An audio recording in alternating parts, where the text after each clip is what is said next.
start again. It's a rich thing.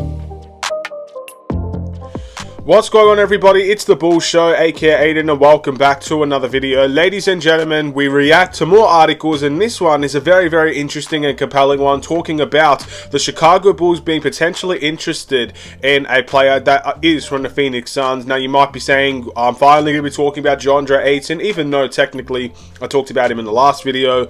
Well, no, I'm not talking about DeAndre Ayton. Apparently, I read an article suggesting that the Chicago Bulls could be a landing destination for another player on the Phoenix Suns. His name is Chris Paul. Now, we are not strangers to Chris Paul on this channel. We have talked about Chris Paul numerous times. However, we will get to the topic of discussion today about Chris Paul and whether or not I personally would like to see him in a Chicago Bulls uniform. Before we get started, please like and subscribe to the Bulls Show, turn notifications on, and let me know in the comments below your thoughts about the Chicago Bulls and whether or not you would like to see Chris Paul on this team.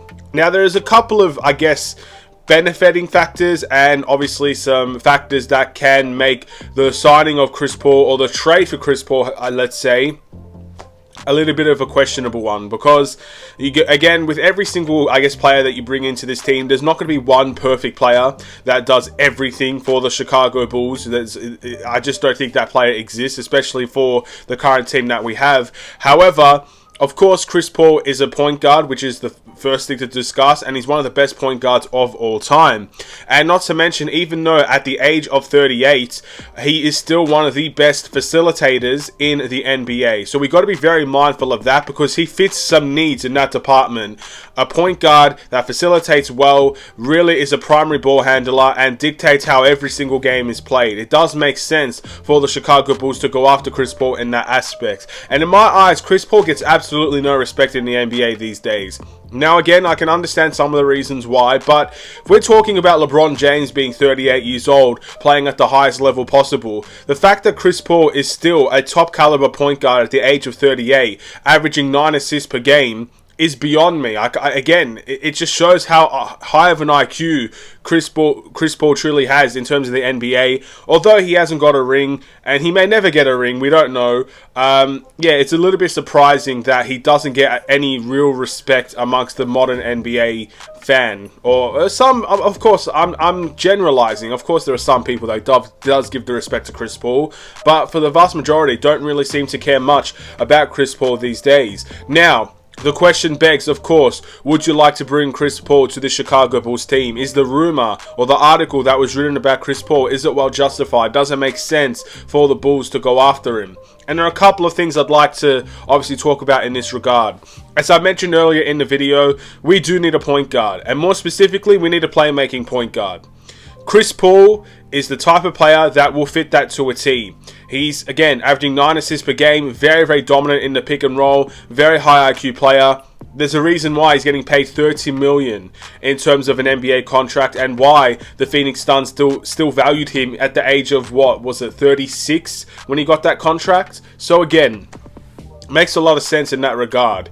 Obviously, number two, for someone like Chris Paul, you're going to get someone that will make players better. Not necessarily just playmaking-wise, but trust-wise. So, guys like Zach LaVine, you saw how Chris Paul made Devin Booker play a little bit better every single season. I think you might see something very similar with a guy like Zach LaVine, who is considered our cornerstone piece. Obviously, being good in the pick and roll and the pick and pop, a guy like Nikola Vucevic can also be a guy that can threaten in that department. And Chris Paul can score the ball. Now, it's not his primary thing these days. Again, I think his season averages have declined in the points per game category close to every single season. But altogether, he can score the ball. He's a very good mid-range shooter. He can shoot the three-point ball as well. And he's not afraid to take it to the basket either. He's just very crafty and selective in his shot, I guess, taking.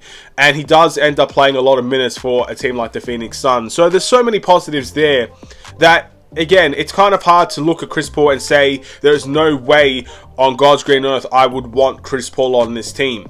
But there are some negatives to his game that I think you have to draw a line somewhere with Chris Paul. Number one, there are so many people that says this Chicago Bulls team needs to go younger. Well, if you're getting Chris Paul, that's the complete opposite of going younger at the end of the day.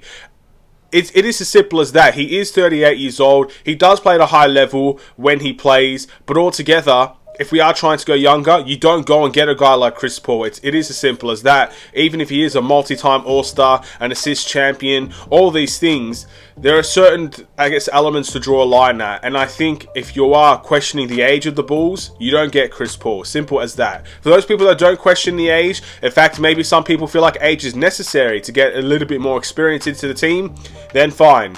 You know, a lot of people might be very interested in the Chris Paul trade. It just really depends on what you feel about the whole age part of, I guess, Chris Paul. Number 2. Unfortunately, his contract will be a big problem for the Chicago Bulls. $30 million he is making next season. I believe some of that is partially guaranteed, so he may not make all $30 million. But let's just say, for the basis of this video, he will be making around $30 million next season, and will be making around $30 million that is non-guaranteed the season after.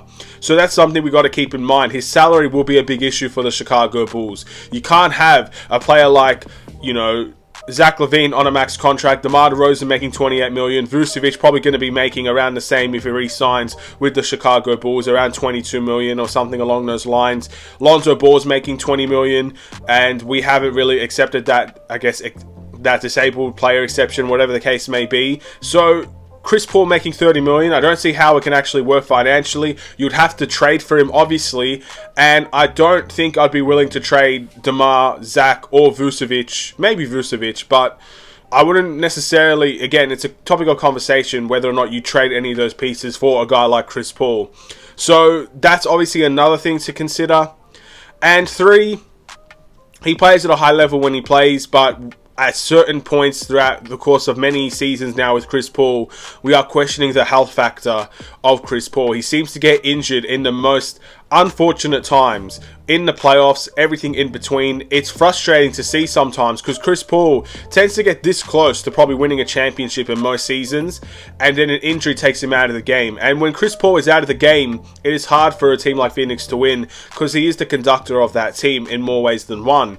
So again, it's going to be very, very interesting to see, I guess, if Chris Paul can stay healthy in future years. But that's another red flag you have to put on Chris Paul when it comes to joining the Chicago Bulls team. We have enough injury-prone players. Again, 2 seasons ago, all our team, you know, from Derrick Jones to Alex Caruso, Lonzo Ball, everybody got hurt in that season. Zach LaVine as well. We don't need another player with the risk of being hurt for a lot of the season, or will be out in the most unfortunate times for the Chicago Bulls. So that's all the, I guess, answers into why we shouldn't get Chris Paul. But when you look at what the player actually is, the quality of the player, what he could bring to this Chicago Bulls team that we desperately need, I think he ticks a lot of boxes for this Bulls team. Someone that can play make at a high level, be a pick and roll player at a high level, shoot the mid-range at a high level, can shoot the 3-ball, probably a little bit better than a guy like DeMar DeRozan, and, you know, it's not going to be someone that's going to be hogging the ball, taking all the shots either. Again, he only averages 14 points a game this season, so he ticks a lot of boxes. But yeah, there are some red flags to Chris Paul, and we have to at least mention them before we just say, yeah, I'd love Chris Paul on this team.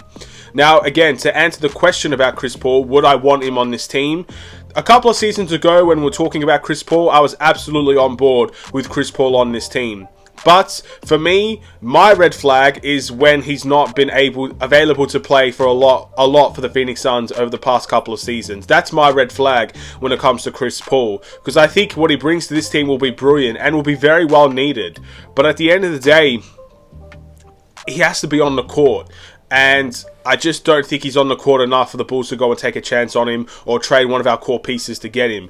You know, I said in this video that I probably could consider trading Nikola Vucevic for Chris Paul, because Chris Paul probably brings a lot more of what we need in the point guard area. But Vucevic played 82 games this season.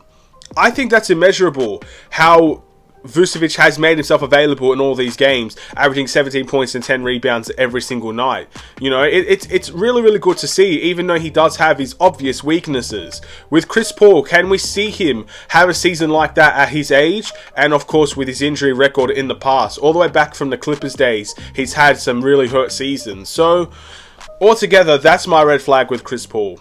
If he can, I guess, remain healthy for the Chicago Bulls for the next 2 seasons that would obviously have him, and play in the playoffs and have those big moments for us, then I would love Chris Paul on this team. but I can't trust that to happen, so I think that's why I wouldn't necessarily take Chris Paul anymore. That's my answer to the whole situation, but I'd like to know what you guys think in the comments below. Chris Paul is an amazing player, extremely underrated, a point guard in many ways, that's what people call him, and he might go down in my eyes as one of the greatest point guards to ever live in the game of the NBA, in the game of basketball in general. He's up there in my eyes, and he has every right to be there. Again, I think the modern NBA fan doesn't give Chris Paul a whole lot of respect these days, but again, when it comes to joining this Bulls team, we have some big key weaknesses that he can fill, but he has to be on the court to fill them. And that's the part where I don't necessarily trust Chris Paul at this point in time. But again, maybe for the sake of just saying Chris Paul played for my team, you know, one of the greatest point guards to ever play the game, even at the age of 38, whatever. Chris Paul played for my team. Chris Paul played for the Chicago Bulls. Very similar to the D Wade signing. Yes, D Wade was a little bit past his prime when he joined the Chicago Bulls team. But I get to say, as a Bulls fan, man, Dwayne Wade, one of the greatest shooting guards to ever play the game. Definitely, you know, in the top 5, top 10 shooting guards, whatever. He played for my team. And I got to see him in one season of action shoot threes, first and foremost. He had his best three-point shooting season with the Bulls, but just be Dwayne Wade, you know? It was a joy to watch, even though that season, you know, it's not really a fun one for many Bulls fans. But maybe for the sake of that, I would consider it. Just like I could say DeMar DeRozan plays for my team. DeMar DeRozan is one of the greatest Toronto Raptors players alive, arguably the best. And you know, he's had a fantastic career and he's playing for the Bulls. You know, it's one of those things. Recently, Carmelo Anthony retired. It would have been amazing to say Carmelo Anthony played at least one game for the Chicago Bulls team. He's one of the best scorers we have ever seen in the game of basketball. You know, for that type of moment, for the, I guess, not, maybe for the emotional factor, I guess you could say, it would be nice to have Chris Paul on this team. But again, if you're trying to look at taking the next step for this Bulls team, I think we need players on the court for a lot of the time. I just can't trust Chris Paul to do that. So think of it from two sides, and maybe you could probably get understand where I'm coming from. But yeah, but that's it for this video. Thank you for watching. Please like and subscribe if you're new. See you in the next Chicago Bulls video. Stay safe, stay healthy, stay tuned for more. Take care and peace.